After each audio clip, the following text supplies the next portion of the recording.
Hi guys! Welcome sa Kitchen ni Roda. For today's video, gagawa po tayo ngayon ng dessert. So, ang unang gagawin po natin ngayon, lulutuin po natin yung gelatin. Bumili po ako ng 2 paket Mr. Gulaman. Yung isa po may flavor na mango. Yung isa naman po clear lang. White lang po siya. Yan. So, nakalagay po dito sa instruction, sa isang pakete daw po, kailangan natin ng 6 cups. So, bali, ang gusto ko po kasi sa gelatin, yung hindi matigas. Gusto ko po yung malambot. So, ang gagawin ko po ngayon, kung ang nakalagay po dito ay 6 cups or 1.5 liters, ang gagawin ko po, maggagawin ko po 7 cups para po malambot po yung ating gelatin. So, ngayon, guys, maglalagay po tayo ng 6 cups water dito po sa kaserola. 1, 2. Ang kailangan lang po nating tubig, yung tap water. Yun pong galing sa poso lang. Or, yun pong galing sa mga mineral water natin, gano'n. Huwag po tayong gagamit ng warm water or mainit na tubig. O galing sa ref, hindi din po pwede. Basta yung cool lang, yung bang parang cool lang na tubig, gano'n. 7 cups water po ang nilagay ko, ha. Tandaan nyo po, pag gusto nyo pong malambot yung gulaman natin at ilalagay nyo po sa mango jelly natin, kailangan po magdadagdag po tayo ng tubig, huwag po tayong magbabawas. So ako tinansyaan ko lang po, kasi po para malambot po yung aking gelatin, instead po na 6 cups, dinagdagan ko po siya ng 1 cups para maging 7 cups para po malambot po yung pagkagawa ng gelatin natin. So ngayon po, ang gagawin po natin, ilalagay po natin yung gelatin dito. Yung uunahin ko muna po yung ating clear. So guys, ang uunahin ko muna pong ilalagay yung ating clear gelatin. Pag sinabi pong clear, walang kulay, ha. Ito po. Ilalagay ko po siya sa tubig. Then, tutunawin ko po yung gelatin. Pagkatunaw po, mag-add po ako ng 2 tablespoon ng white sugar para po may tamis ang ating gelatin. 1, 2. So guys, continuous lang po yung paghahalo, ha. Wag po natin titigilan. So guys, okay na po yung ating gelatin. Luto na po siya. Kasi po, kumulo na po siya. Ang gagawin po natin ngayon, papatay natin sa apoy, then palalamigin po natin at intayin po natin siyang maging solid. Nag-prepare po ako ng lalagyan. Then po, dyan ko po ilalagay ang gelatin para po, dyan ko rin po palalamigin.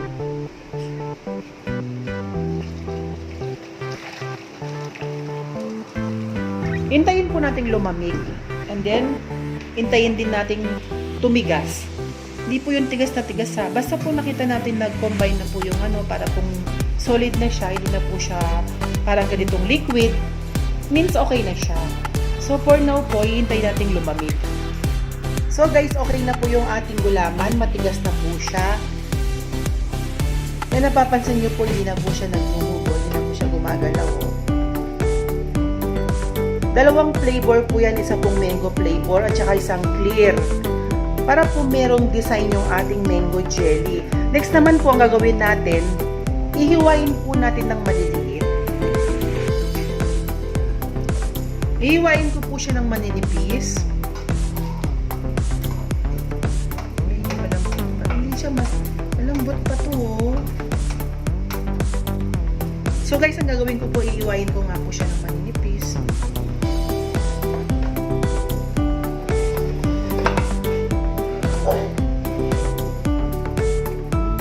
So guys, okay na po yung ating mga jelly. Yun po ang gagawin ko po. Pagsasamahin ko lang po sa isang lalagyan. Total naman, buo na po siya. Hindi na po maghahalo ang kulay niyan.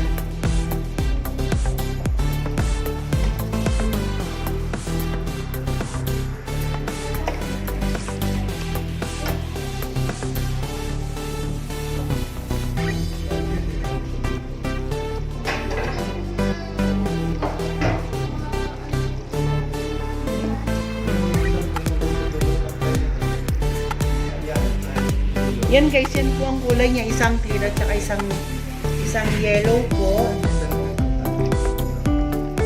Tsaka guys, tama lang po yung pagkalambot niya. Yung tingnan nyo po siya. Hindi po siya matigas. Tama lang po yung pagkalambot ng tubig ng jelly niya. Tingnan nyo po. Pag kinaya nyo po ito masarap. Lalo na pag nilagay nyo ng gatas, mas masarap po siya. Hindi po siya matigas. Next naman po, ipe-prepare na po natin ang ating gatas. So guys, ito po yung mga gatas or milk na gagamitin natin. Meron po tayong dalawang evaporated milk. So ang gagawin po natin 1:1. Kapag meron po tayong isang evaporated milk, kailangan po meron tayong isang condensed milk. Ito nga po siya. Evaporated milk, condensed milk, at saka po isang all-purpose cream.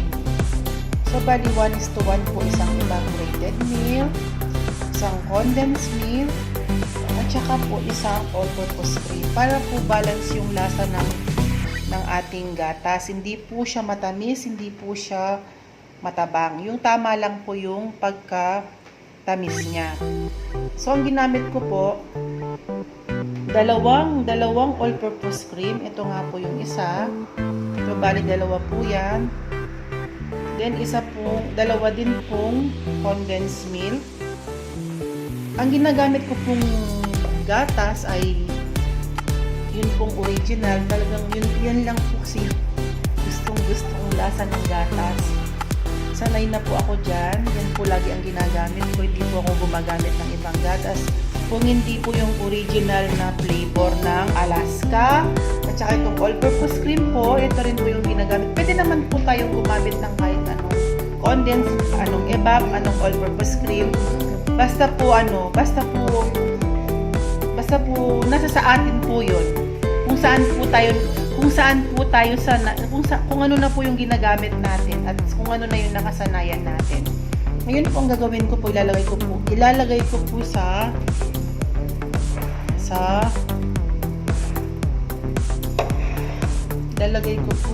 ating gelatin ba to? Oo, gelatin. Ngayon naman po, ilalagay na po natin ang ating milk. So guys, maglalagay na po tayo ng milk. Uunahin ko po yung condensed milk.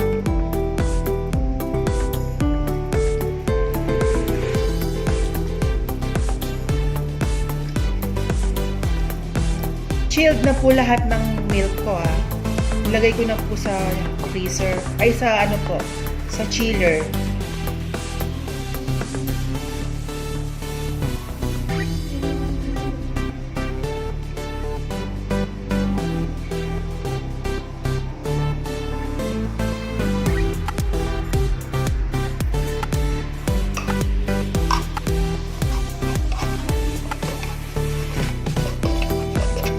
Yun po yung kagandaan niya guys, pag chilled na po siya. Pagkatapos po natin gawin, pwede na po tayong kumain kasi nga po, malamig na po yung gatas natin at medyo tubo na po siya. Simutin po natin yung mga natitirang gatas sa loob, sayang naman po. Ang ano lang po, pag chilled, mahirap po kunin yung mga gatas.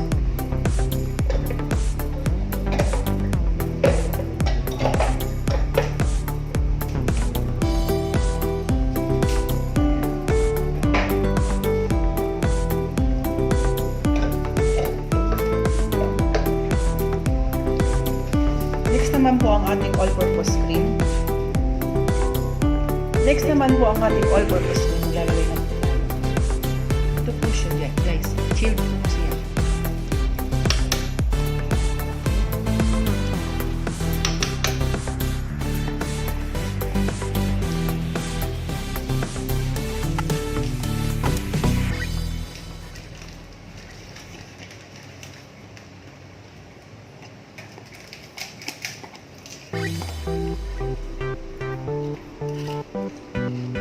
Kunin mo yung wireless cloth. Wireless. Ako naman pamahal.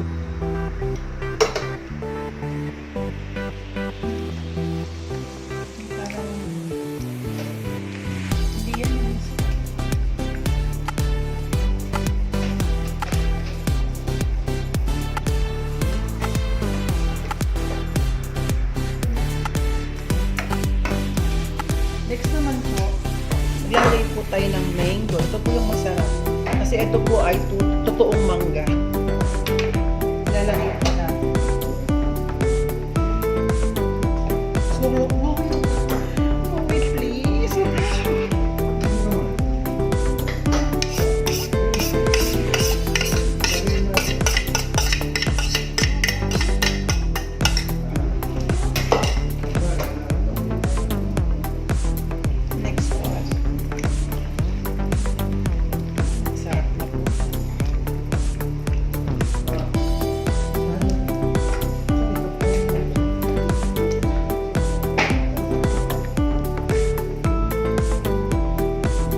guys, ang ginawa ko po, nilagyan ko po siya ng dalawang condensed, dalawang all-purpose cream, at saka isang evaporated milk po.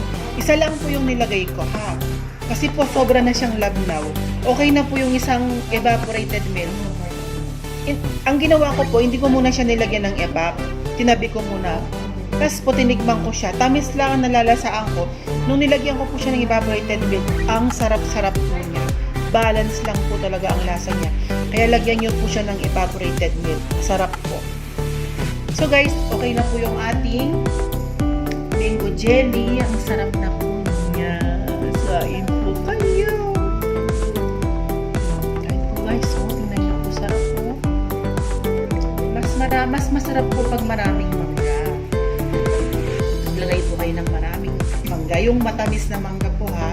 At saka kung may asim pong konti yung mangga, okay lang. Kasi kontra po sa tamis. Sana po may na-share ako sa inyo. Don't forget to like, comment. Paring na rin po yung notification bell para ma-update kayo sa video ko. And of course, subscribe to my YouTube channel po. Goodbye po and God bless you. Subscribe!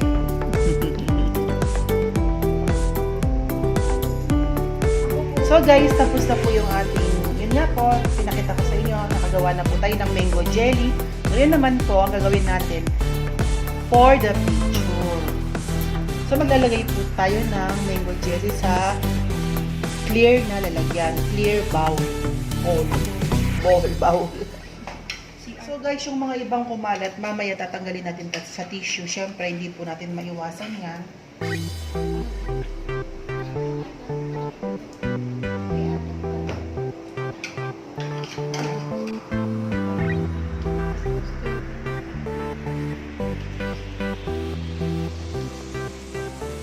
Mas maganda na naman. Yan guys!